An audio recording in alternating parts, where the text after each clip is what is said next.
बच्चों, आज का हमारा टॉपिक है टोरॉइड परिनालिका के कारण चुंबकीय छेद।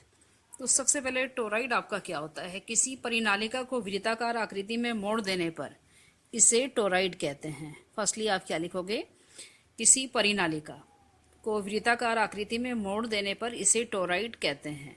तो परिनालिका आपको पता ही है। परिनालिका आपकी, जैसे सपोज आपके पास कोई जो है आपका क्या है, कोई बेलनाकार वस्तु है, उस पर अगर आप क्या करते हैं, तारों को लपेट देते हैं, तो जो आपको आकृति मिलेगी उस बेलनाकार वस्तु को आप क्या कर देंगे, उससे बाहर निकाल देंगे लपेटने के बाद। तो वह आकृति आपकी क्या कहलाती है? टोरॉइड कहलाती है। जैसे आपका स्प्रिंग, ये पेन वगैरह में जो स्प्रिंग आपका डला होता है, तो वो आपकी शेप क्या होगी? आपकी टोरॉइड की शेप है वो आपकी। तो इसमें हमें निकालना टोरॉइड परिनालिका के कारण चुंबकीय क्षेत्र, कि टोरॉइड के कारण जो है आपकी परिनालिका के कारण चुंबकीय क्षेत्र को हम किस पर। देखो, जो सपोज जो है आपका कोई क्या है, आपके पास कोई जो है टोरॉइड क्या हुआ आपका, कि आपने क्या किया हुआ है, किसी जो है स्प्रिंग टाइप का है आपका। सपोज ये क्या है, आपका स्प्रिंग है, और स्प्रिंग को आपने मोड़ के क्या कर दिया है, उसकी गोलाकार आकृति में क्या कर दिया है, उसको कन्वर्ट कर दिया है। तो यह शेप आपकी क्या कहलाएगी?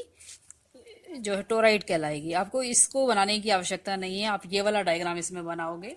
इसमें आगे आपने लिखना है, माना टोराइड के प्रति एकांक लंबाई में तार के n फेरे हैं। ये जो है आपके क्या है, n फेरे हैं। जैसे ये है नंबर ऑफ टर्न्स जो है आपके क्या है, n फेरों से बनी हुई है। इसका केंद्र आपका O है तथा इसमें धारा I प्रवाहित हो रही है। तो जो आपके ये दिखाई दे रहे हैं आपको कॉइल टाइप की, तो इनमें जो है आपकी धारा क्या हो रही है, आपकी आई प्रवाहित हो रही है। इसके लिए किसी बिंदु P पर चुंबकीय क्षेत्र की तीव्रता की दिशा OP is equal to R त्रिज्या के वृत्त के स्पर्श रेखीय होगी। तो ये जो आपको दिखाई दे रहा है, हम इस पॉइंट पे निकाल रहे हैं, इस टोराइड के बीच में। आपको पता ही है टोराइड में जो है आपका, ना ही टोराइड के जो है बाहर आपकी जो है मैग्नेटिक फील्ड होती है, और जो है अगर आपके पास ये वाली वृत्ताकार शेप है, अगर हम इसको टोराइड को क्या करते हैं, वृत्ताकार में चेंज कर देते हैं, तो इस गोले के अंदर भी आपकी कोई भी मैग्नेटिक फील्ड नहीं होगी। ओनली किसके अंदर होगी? ये जो स्प्रिंग आपका होगा उसी के अंदर जो है आपकी क्या होगी, मैग्नेटिक फील्ड होगी। तो आपको लिखना है, किसी बिंदु P पर चुंबकीय क्षेत्र की तीव्रता की दिशा OP is equal to R त्रिज्या के वृत्त के स्पर्श रेखीय होगी। तो ये जो त्रिज्या का वृत्त है उसकी क्या होगी, आपकी स्पर्श रेखीय होगी, तथा इसका परिमाण वृत्त की परिधि के प्रत्येक बिंदु पर समान होगा। तो जो आपका मैग्नेटिक फील्ड आपने पढ़ा है सोलेनोइड के अंदर, यानी कि आपका जो है परिनालिका के अंदर हर बिंदु पर आपका चुंबकीय क्षेत्र क्या होता है, आपका प्रत्येक बिंदु पर क्या होता है, समान होता है। तो यहाँ भी सेम आपका इसका परिमाण वृत्त की परिधि के, तो जो आपका ये वृत्त की परिधि है, इसके प्रत्येक बिंदु पर क्या होगा, आपका एक समान होगा। इसके बाहर आपका कोई मैग्नेटिक फील्ड नहीं होगी, कोई चुंबकीय जो है प्रभाव नहीं होगा, ना ही इसके अंदर आपका क्या होगा, कोई चुंबकीय प्रभाव होगा। तो ये सब कुछ आपने लिखना है। उसके बाद आपका आ जाएगा एम्पियर के परिपथीय नियमानुसार। एम्पियर के परिपथीय नियम से, ये आप कल ही पढ़ चुके हैं। यहाँ से आ जाएगा आपका B dot DL is equal to, आपने पढ़ा था म्यू नोट I, तो म्यू नोट ये हो गया आपका, और I यहाँ पे क्या हो जाएगी, आपकी धारा कितनी होगी, R त्रिज्या के वृत्त से गुजरने वाली कुल धारा। R त्रिज्या के वृत्त से गुजरने वाली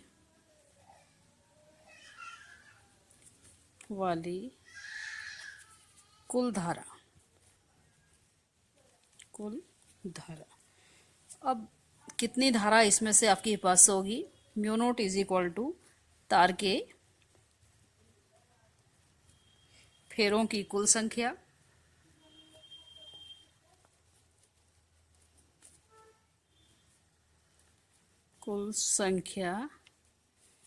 इंटू प्रत्येक फेरे में बहने वाली धारा। प्रत्येक फेरे में बहने वाली धारा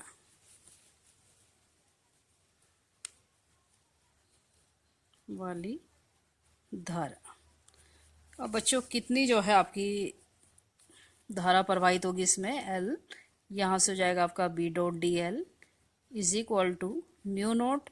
अब तारे में फेरों की कुल संख्या और प्रत्येक फेरे में बहने वाली धारा, तो ये हो जाएगा आपका 2 पाई आर, और एन आपके फेरों की संख्या है, और आई इसमें जो है प्रत्येक फेरे में धारा कितनी हो रही है आपकी प्रवाहित, आई हो रही है। तो क्या और निकल गया आपके पास, रिलेशनशिप निकल गया है, ये हो गया आपका बी इंटू डी एल। इसको हम जो है ये भी ले लेते हैं, स्फेरिकल है यानी कि क्लोज्ड सरफेस है, तो उसके लिए आपका क्या है, सिंबल है। तो B dot D L is equal to mu naught 2 pi R into N into I हो गया। इसी तरह से क्योंकि आप देखो यहाँ पे बी और डी एल, यहाँ पे देखिए आप बी और डी एल दोनों की दिशा क्या है आपकी, समान है, क्योंकि छोटा सा क्या है आपका, ये छोटा सा जो है पार्ट है इस सोलेनोइड का। तो इन दोनों की जो दिशा क्या है आपकी, इन दोनों की दिशा क्या है, बी और डी एल की दिशा क्या है आपकी, एक समान है, यानी कि थीटा आपका कितना हो जाएगा, एक ही, थीटा इज इक्वल टू आपका 0 हो जाएगा। तो आपको लिखना है क्योंकि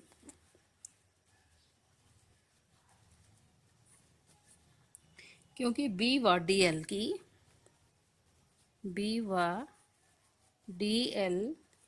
की दिशा एक ही हैं, इसलिए theta is equal to 0 degree हो जाएगा आपके पास। 0 डिग्री होगा तो तब उस कंडीशन में आपका क्या हो जाएगा, B dot D L is equal to, यहाँ से आपके पास आ जाएगा, इसको अगर ओपन करते हैं आप तो B D L cos theta, आपको पता ही है डॉट प्रोडक्ट जो है आपका किस में चेंज हो जाता है, कोस थीटा में चेंज हो जाता है, तो B D L cos theta. और यहाँ से आपके पास कोस थीटा आपके पास है आपका 0, तो यहाँ से हो जाएगा बी डी एल कोस 0, और कोस 0 डिग्री आपको पता ही है 1 होता है, तो यहाँ से ये आपके पास हो जाएगा बी डी एल। अगर हम यहाँ से b को बाहर ले लेते हैं और आपके पास क्या हो जाता है, इंटीग्रेशन में क्या आ गया आपका dl हो जाता है, तो यहाँ से आपके पास वैल्यू आ जाएगी dl इज इक्वल टू, यानी कि आपका क्या है, ये कंप्लीट dl, ये l आपके क्या है, आपके पास है छोटा सा पार्ट, और ये l क्या है आपका कंप्लीट जो है इसकी लंबाई, तो इसका dl का इंटीग्रेशन करेंगे, समाकलन करेंगे, तो आपको पूरी ये वाली लेंथ आपको क्या हो जाएगी, मिल जाएगी। और ये किसके बराबर है आपकी 2 पाई आर, जितनी इस वृत्त की क्या है आपकी परिधि है, क्योंकि यहाँ से यहाँ तक हमने कितना लिया है, त्रिज्या कितनी ली है, आर ली है, तो यहाँ से हो जाएगा आपके पास b इंटू 2 पाई आर हो गया। तो यहाँ से इसको इक्वेशन 1 मान लीजिए, इसको समीकरण 2 मान लीजिए, तो आप लिखोगे समीकरण फर्स्ट व समीकरण सेकंड से, समीकरण फर्स्ट व समीकरण सेकंड से। अब देखिए बच्चों, यहाँ भी आपके पास क्या है, ये दोनों आपके क्या हो जाएंगे, सेम हो जाएंगे, क्योंकि ये आपके पास वैल्यू किसकी है, ये वाली b डॉट डी एल की वैल्यू आपको ये मिल रही है, b dot D L is equal to आपके पास यहाँ से आ गया b इंटू 2 पाई आर, और यहाँ से आपके पास आया हुआ है mu naught into 2 pi R into N into I. तो इन दोनों को कंपेयर अगर आप करते हो तो यहाँ से आ गया आपके पास b into 2 pi R is equal to mu naught 2 pi R N into I. अब देख लीजिए क्या क्या चीज़ें आपकी कैंसिल हो रही हैं, यहाँ से 2 पाई से 2 पाई कैंसिल हो जाएगा, आर से आपका आर कैंसिल हो जाएगा, तो आपके पास बचता है b is equal to mu naught N I.